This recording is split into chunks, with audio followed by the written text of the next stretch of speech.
come through in the clutch, leaving all these haters crushed. Take a look in the mirror, only competition's us. We got Kyle Ellison today. Really good homeboy from way back in the days. Appreciate you being here, Kyle. Yes, sir. Los's Notes number 7. We're gonna dig into it today. A little quick fact. Me and Kyle go back to his K1 days when he first started his music. Yep. He's somebody that as he was starting to get into the industry and he was growing, learning about the music industry business, I was learning about the graphic design business and entrepreneurship and stuff like that, man. And we happened to kind of grow together at some point, separated, and then came back, man. It just seems like, I mean, I'll be honest with you, man. It just seems like destiny, man. Like we was destined to get back together, man, and rock some stuff, man. What do you think? I agree with that. I think it's funny to me, like, because it was a matter of, I mean, golly, probably 2007. I'm supposed 10 years probably, and it felt like, in some ways, it feels like no time has even been lost either. You know what I mean? So it's nice. I think that hustle, that entrepreneurship brings us together, man. We got that same mentality. I know back then, we was on one, and we still on one, man. So it's just a pleasure to have you here, man. And like I tell everybody, all the people that we bring to Los's Notes are people that are near and dear to my heart, man. People that I really appreciate and people that I respect highly, man. So once again, thanks for being here, bro. Already. I appreciate y'all. Let people know what you're doing here at Clutch, man. So, obviously a lot of y'all will know me from music and whatnot, but through the years, I've definitely, through music, grown a lot in my knowledge of social media and being able to properly execute on there and be able to just grow a brand and whatnot. And so honestly, I was fortunate enough to have Los and the team bring me on here to help push out obviously things with Clutch, but then also clients who want that type of service provided to them to be able to actually use something that I spent years, benefiting from personally. So to be able to actually provide that to others, it's a big thing. So amazing. You know what it boils down to is that Kyle had the hottest MySpace out there when it first came out. Yeah. So he's learned from way back when it first started, man. He's been in the game when it comes to social. We've seen the talent that he had for a few promotional things that we pushed out, man, and ultimately we're blessed to have an individual that can execute the way that Kyle executes, man. So not to toot his horn too much, but the boy has been phenomenal, man. So thanks, man. You'll see a lot more of that stuff coming out. I'm gonna dig into a little bit of some personal stuff, man, if you don't mind, bro. A lot of the people that are watching Los's Notes, a lot of the questions that come through when it comes to the live feed or even the email stuff. This is why we're doing Los's Notes, man. So dig into, for those people that don't know Kyle, let them know where you started as far as when you started to get into this. The word is entrepreneurship, right? I mean, regardless of what it's, whether it's music, whether it's art, whether it's design, I think all the arts combined.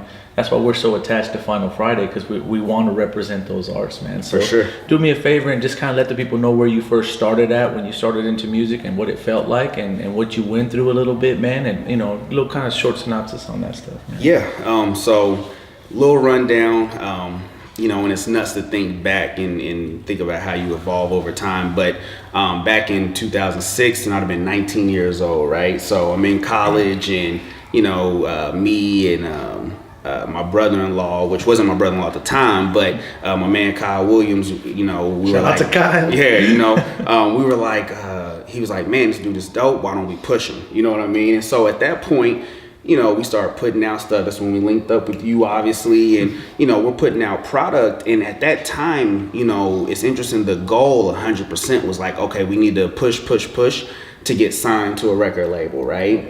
So that's 2006, and music has had its ups and downs since then.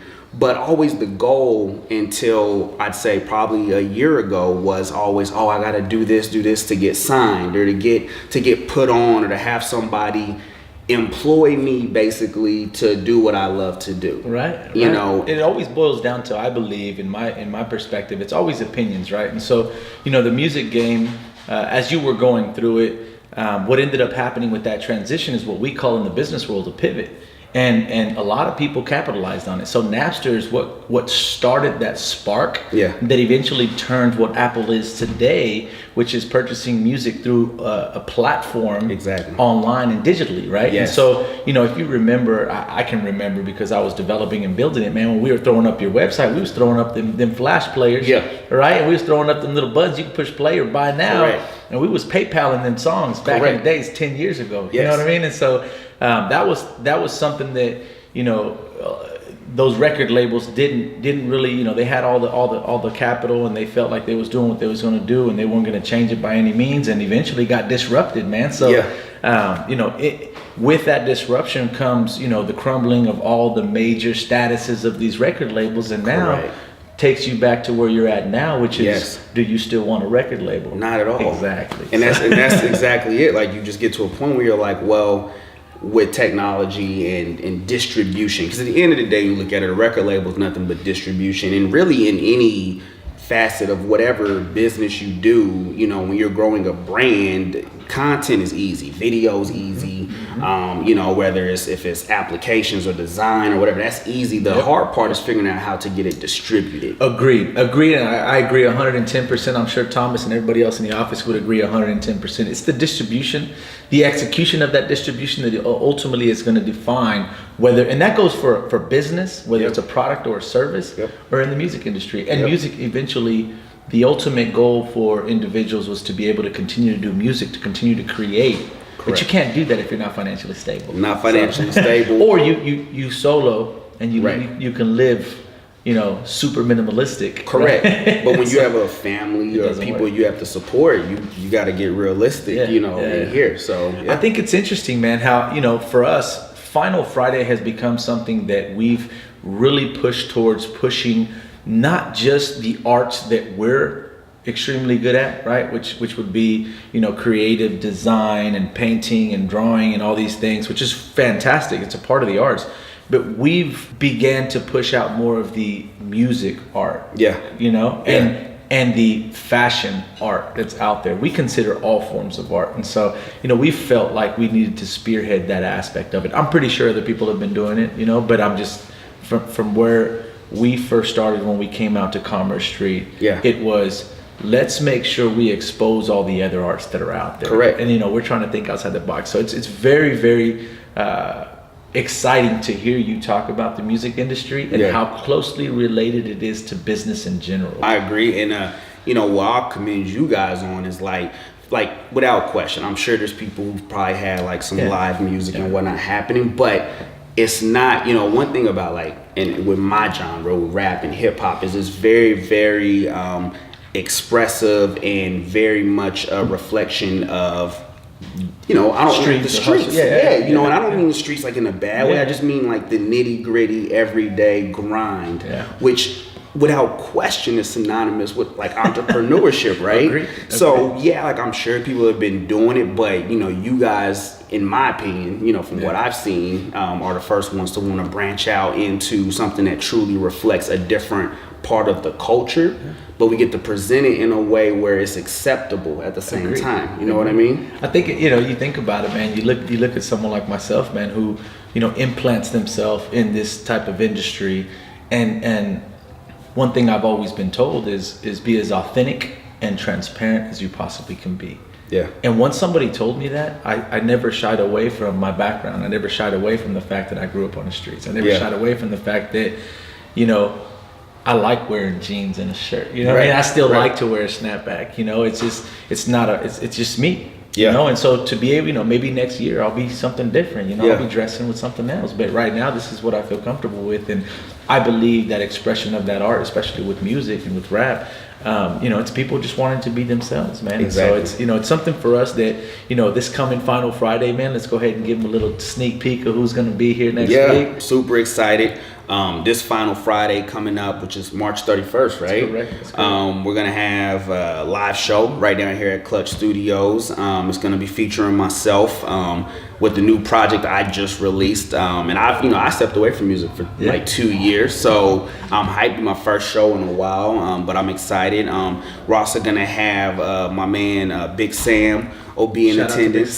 Big Sam will be through, as well as my brother Town. He'll come through as well because we have a record together. And then I know Manish Law and his camp, right? They might, they say they might slide through afterwards, man. They might slide through afterwards. They got a group right now, Mushroom Thump. Shout out to Manish Law and the Mushroom Thump crew. They got a bluesy, psychedelic type of hip hop, which is, me and Skylar go way back too from the hood and stuff. So shout out to my boys. Tell them a little bit about your new album that you just released, man. Let's talk a little bit about, what you were feeling as you wrote that album. It's interesting, and really thinking back, like if I would have been, if I've known what I know now, obviously from being down here with you guys, like if I really would have been thinking, I'm like, man, I should have documented me doing this, right? Because it's really like people get the, I have a record on the car, everybody stays for the highlights, where the CD is dope and people love it, but nobody got to see like the journey it took to get there, right? So for everybody listening, like basically ran in a Los like a year ago, and he gave me his card. He's like, yo, man, hit me up. Let's link up. I don't know why it took me a year.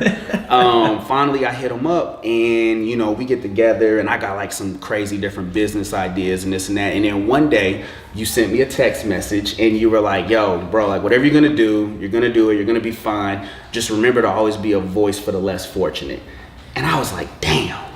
I said, man, is he just telling me to just make a CD or something? So, with that, like honestly, that text message kind of like changed a lot of stuff for me. I had another partner of mine was like, yo, Kay, you're 30, man, you're in your prime. It's time, man. Like, you should do me. Like, you knew what you knew now back then, man, blah, blah, blah. And I'm like, okay, he's right. So, for me personally, I was in a place working a corporate job and I just wasn't happy. I just wasn't happy with it at all. And then a lot of things in society taking place right now. Like there are a lot of things that were happening that I felt there needed to be expressed, from my point of view. And I'm like, there's either others out there like me or there aren't, And when I made it, I'm like, they're gonna love this or they're gonna hate this. Mm-hmm. And so in the sense of business, it was like, look, I'm gonna come out with this product, I'm gonna push it, and those either they're gonna love this or hate this. I remember telling my wife, I'm like, yo, if they love it, then this is who I am and I get to be this forever. And if they hate it, I say you'll never see this again.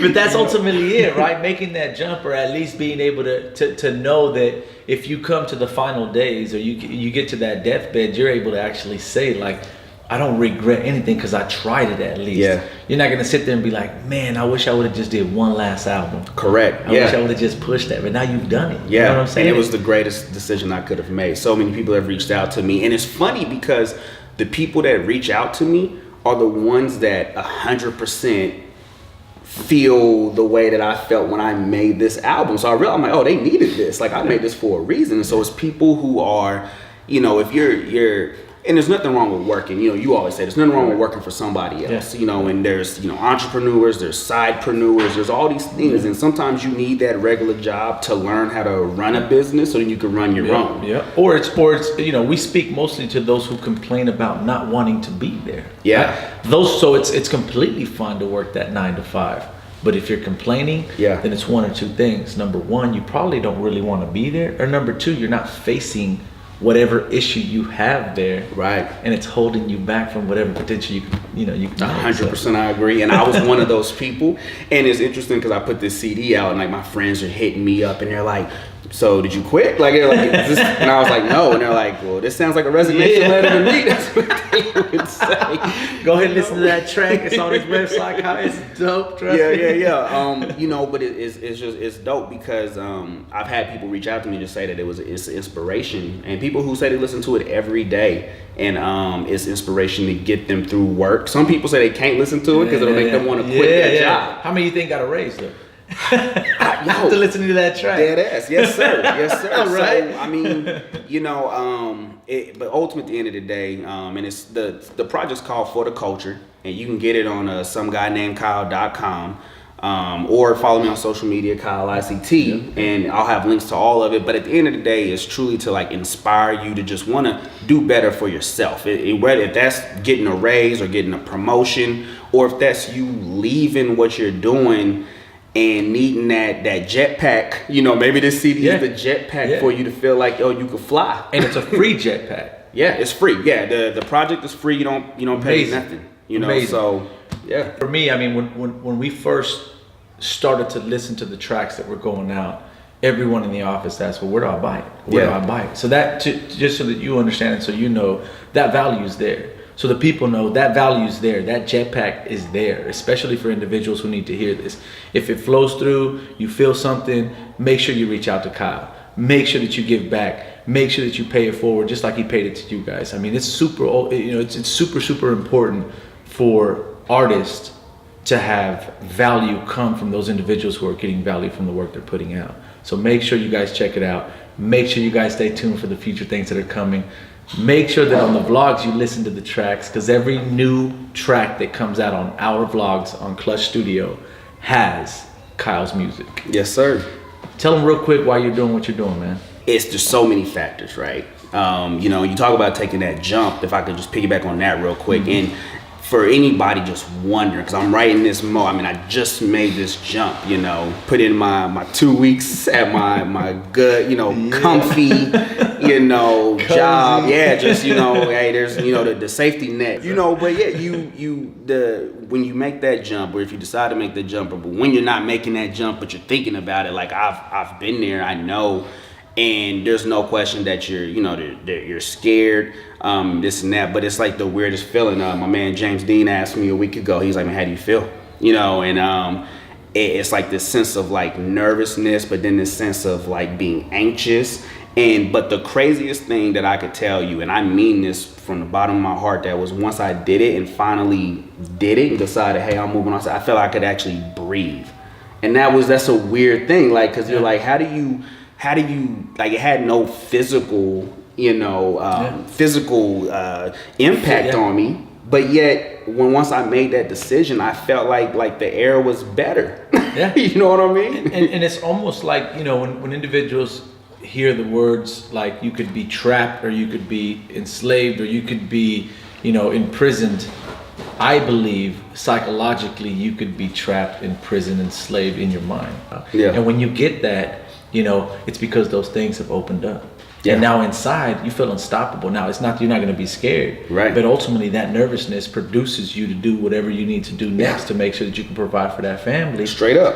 And you're gonna always chase it though. Like we're gonna, just like I've always chased, that feeling of knowing that I've accomplished something. Right. Like, yesterday I'm sitting down, I'm trying to figure out how we're gonna make everything happen that needed to happen by this morning, and it felt like the end of the world at that time, and it feels like it's not gonna happen. But once it happens, that little feeling that I get from accomplishing, like, man, I pulled that off. Didn't even know how I pulled it off, but I pulled it off. Yeah. That feeling, we're gonna continue to chase it. But I think it's super important that, number one, we follow our dreams, that we're able to make those jumps by being able to have some jetpacks, by being able to have some homies that can be next to you and say, look, man, you're gonna make that jump, won't be right here. Right, straight up. And I tell you, I mean, I appreciate, you obviously for pushing me, and then obviously just providing an environment, not just for myself, but for anybody who's inspired or wants to do more. You help them provide a platform to help people see like it's possible. Whether people realize that or not, I'm one, I'll say it, you know what I mean? I don't mind that. So I appreciate that, man. And to answer your question, for sure, I do it 100% for my family. And I do it for me, because if I'm not here taking care of me, I can't take care of them. Agreed. And one thing I'll say with that whole fear thing, my wife, she's like, I've never, like, you don't make bad decisions. She was like, and there's no way. I come from definitely more humble beginnings, right? So I will not allow my daughter to ever, to go through that, because I know what it is. So my wife knows 100%. I'll push to make it make sense, to make it happen, so that they don't have to worry about anything. And that's just who I am. And that's all you pushing. That's all you being able to know that you have your destiny in your own hands, as opposed to somebody waving a carrot and then eventually taking it from you. Right. That's it. Awesome, man. Appreciate you being here, man. Thank you, man. Peace. Let me show you how to do this, son. I put my heart and my soul in this, is 2 in 1. A lot of people out there faking, know where you can run. Clutch studs in the building. If we could do it bad, you could do it too. I'm